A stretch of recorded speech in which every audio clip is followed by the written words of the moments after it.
He's ready to take off at a moment's notice, but he let him go. Very nice, Marty. This time when you released him, and you did it under your own conditions, and he obeyed and he bonded with you and he followed you. How did that feel? Much better, much better. It's satisfying when a horse has a connection with you, that you can tell he's listening to you and paying attention to what you want him to do instead of going off on their own way. And usually when I work him in the round pen, once we're done working, he does usually join up with me real well. And that was more what I'm used to once he joins up with me and recognizes me as higher on the hierarchy than he is. Than he is. When you take him out and you go to work with him, that's a pattern for him. And in that pattern, he has learned that you're the top dog or the top horse in the hierarchy.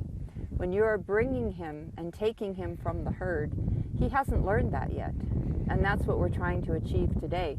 So that no matter if you're taking him to the pen to work, or if you're taking him to put him in a trailer, or if you're taking him for a walk in hand out in the countryside, he knows that that pattern is established. You're the boss. Even when you take him back into his herd, you're still the boss until you say, now you can go. That's what we're trying to do. And he's come down a few notches since we started. Had we let him just go the first pass we did when we first came into this arena, he would have been out of here and flying away in your face. So now we have our horse back to some degree. All right, good going.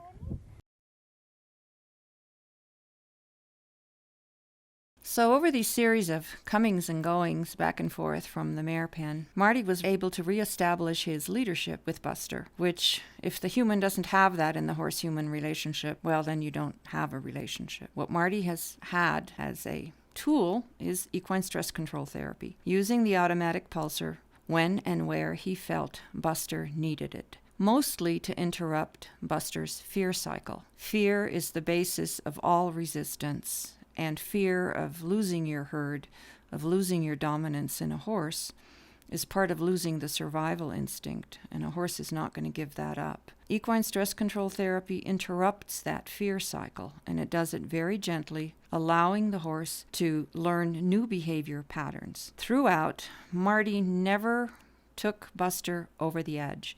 He kept Buster in the learning zone throughout. This meant that throughout all these passages back and forth, Buster was using his volitional brain. The horse uses its volitional brain to make decisions, to make choices. And when it does, the integration process moves along much more rapidly. And of course, the benefit to the human is that it makes the human feel good too.